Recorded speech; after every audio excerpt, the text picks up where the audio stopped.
you're going to have against this like Darkseer, against a lot of the slows that they've got against a Pangolier, and you have 100% uptime if you've got the Aghanim Shard as well. So we'll see what avenue he looks to go down.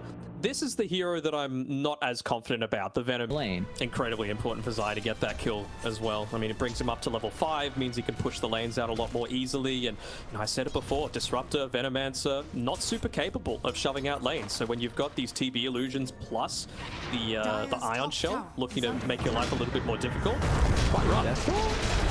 A bit cautious here. Topson flies on in, and Mickey's already used all of his abilities, so Topson will find an easy kill, and meanwhile Raimon, he's going to glimpse back the other. So now it's just Boxy left alone. Topson's already used all his abilities, so Boxy will be okay.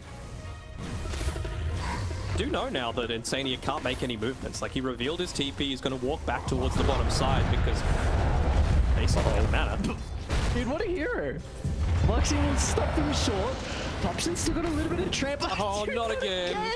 Oh, no.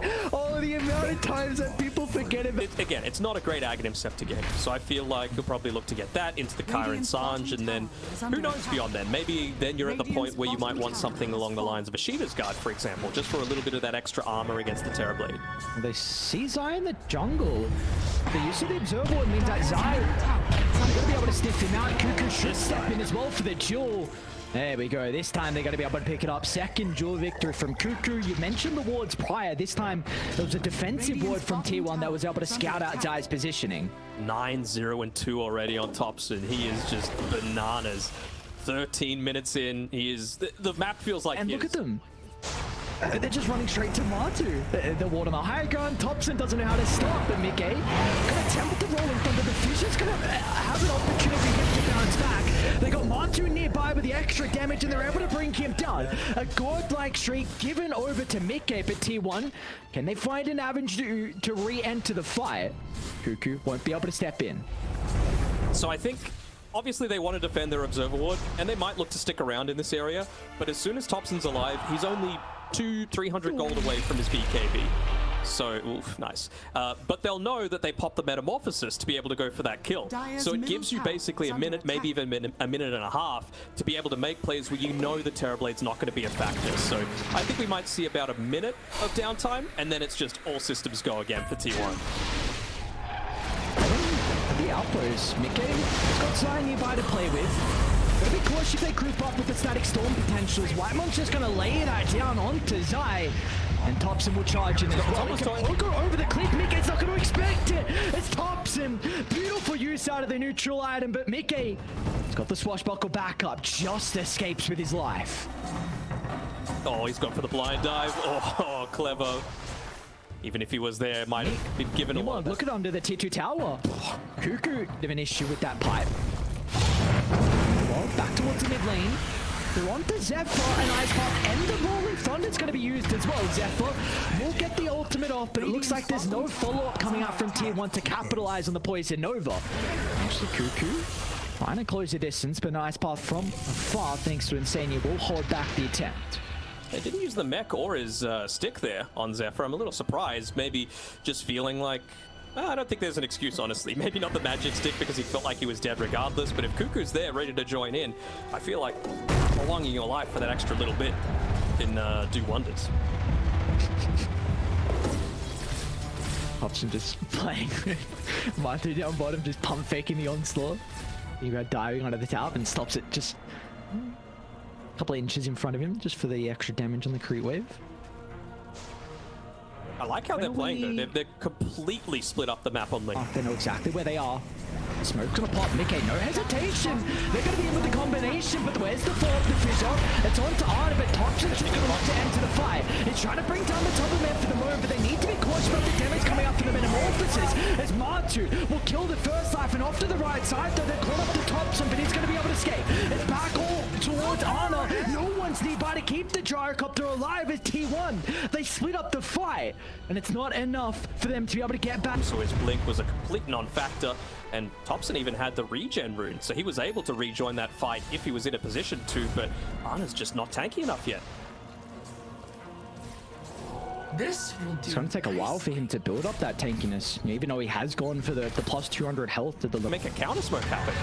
See the rolling thunder. Mickey's be a going big to be kickoff. double damage rune. That's a big kill, and they'll have plenty of damage to deal with Cuckoo. The blast rig's only going to delay it, and they're looking for more as well as Mickey is already towards the back lane. A beautiful use out of the rolling thunder means that T1 will not be able to save this Martu. Just charges in forward. The damage coming out from the Terrorblade. They've got no answers to him. Given the surge, given the DD, and Martu will clean up. He will indeed, and they're even going to clean up Roshan. It's just spawned. Thompson's doing his best to try and grab something out of the map with the pushing through into the mid-tier 2 tower. They can pop the glitch to be able to slow this one down a little bit, and they do. Maybe looking to spook him a little bit so that he runs away, but they're still going to get the big prize that they were hoping for. A kill onto Ana, who is looking to scale relative to the TB, and that second Roche. Radiant's middle tower is under attack. They're starting to TP in for Thompson. You can always just BKB TP out. But the initial stun with the Fisher Fall. Echo Slam's available, but Boxy's chain control is not going to be fast enough. Thompson's going to be quick with the TP, but the BKB is going to expire. And the nice path is there from Insane. You're into the tree line. Mickey will give him the tip as well. As Thompson, only his second death, 33 minutes in. Liquid, they've got a big advantage now in this game one. He ended up giving the charge over to the Darkseer. I haven't seen it in a competitive game just yet because it's not normal punch anymore. It's the little slipstream. Yeah, interesting. Zai's make an attempt onto Cuckoo. Guesses the wrong way. Look at the slipstream. Yeah, it's an interesting thing. We'll see. Well, who else could have taken Maybe it? Jakiro or TV. Yeah. But I feel like Insane is just playing. First one there. Yep. With all his utility that he's itemized for. See you, Oh no, he knows it for Thompson. He's going to be able to charge in.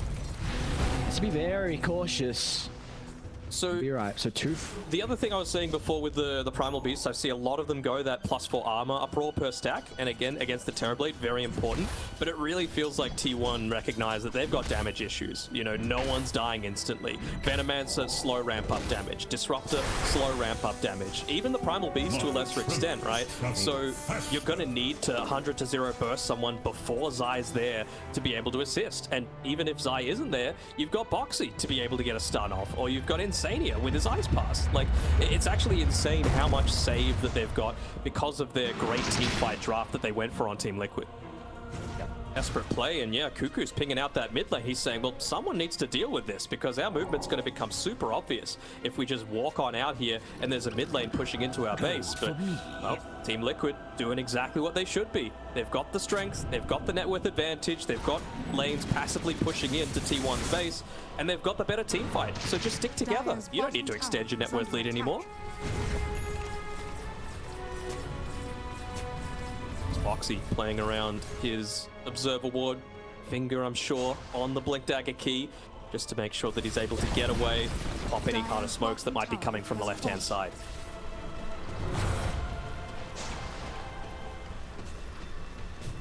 I'm trying to see really what T1 are able to do through this next fight. I mean, we mentioned how I feel like Ana needs something like a Blink Dagger, to be honest, just to get onto the backlines and actually connect onto whatever Thompson targets.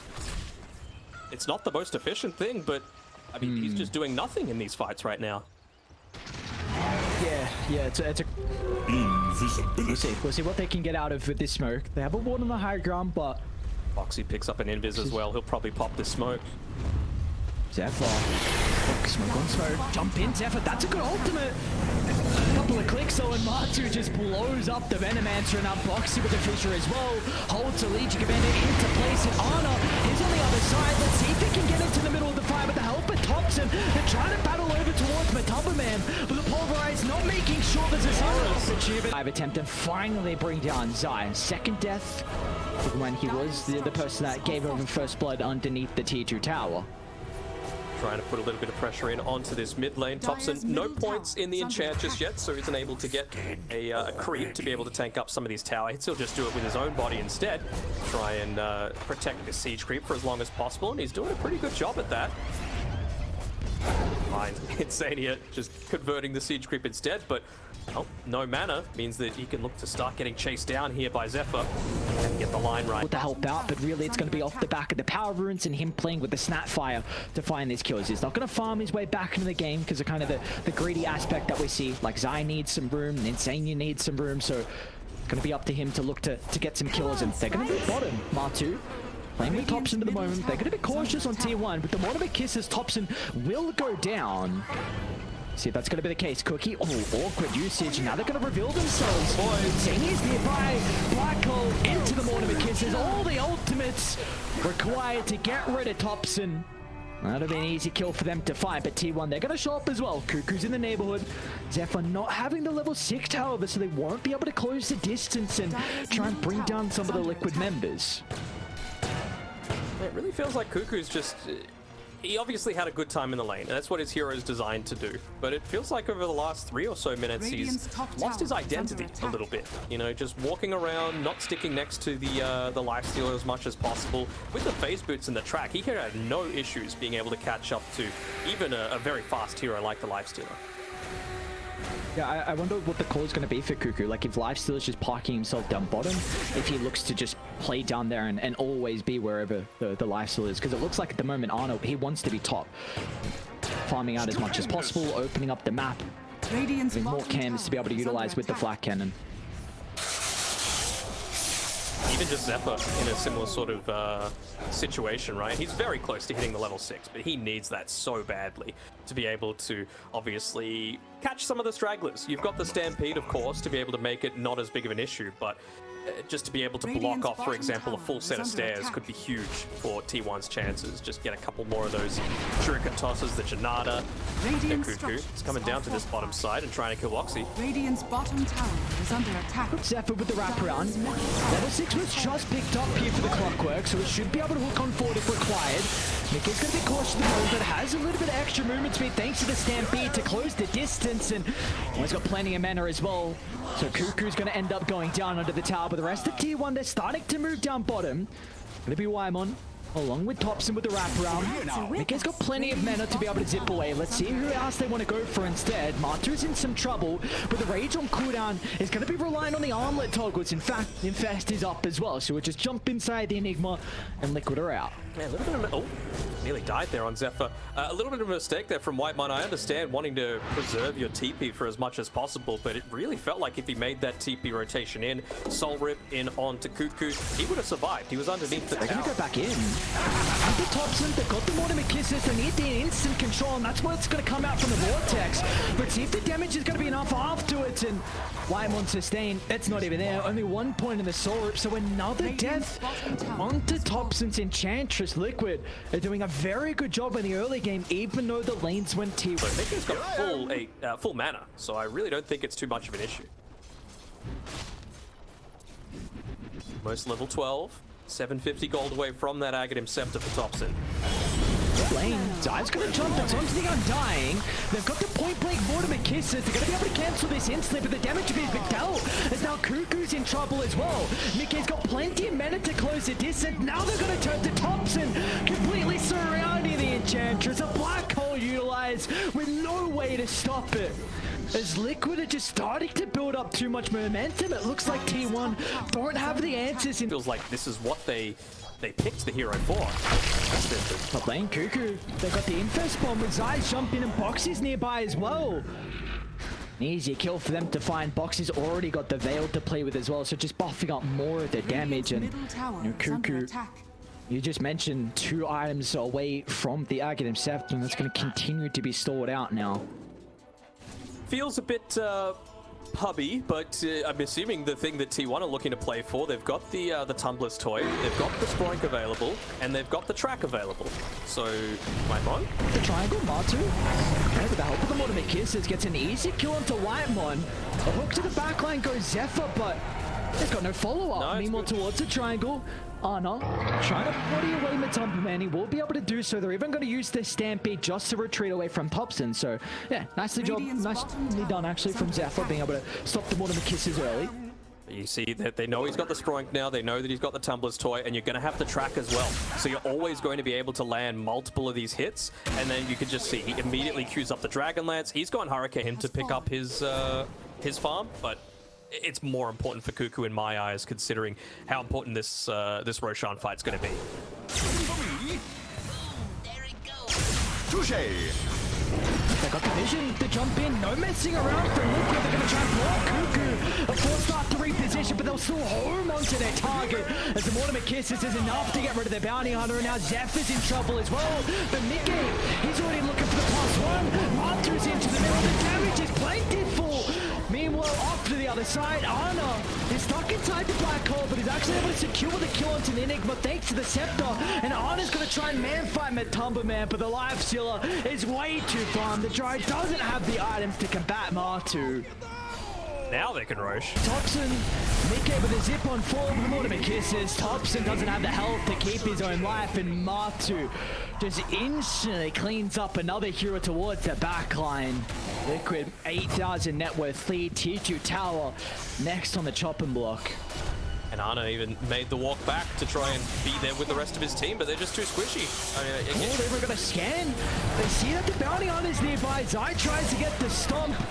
Won't even be required as Liquid into the rest of their team. Pounced on the opportunity with T1.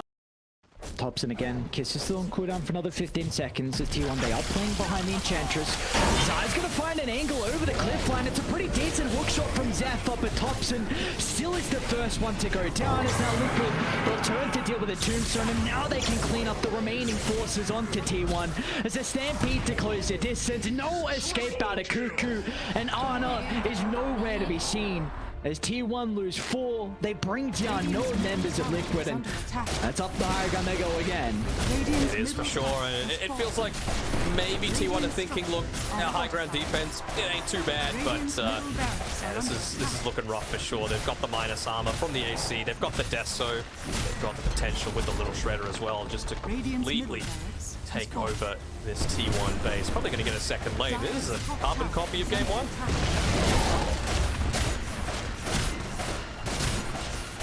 It is indeed. Radiant's bottom barracks has fallen. Dire's top tower is Gonna see Thompson's positioning surely. Instead they're gonna look to jump Ana. He's in a compromised position. It's saying he's gonna try and step into the middle fight with the BKB, but he doesn't have an opportunity for the black hole. But Ana, he's getting chunked down. Martu is way too farmed, and meanwhile they're on to Thompson again. There's Zai in with the hoop stomp. The Mortimer Kisses as well, and T1, they've got to tap out. There is no way for them to come back into this game.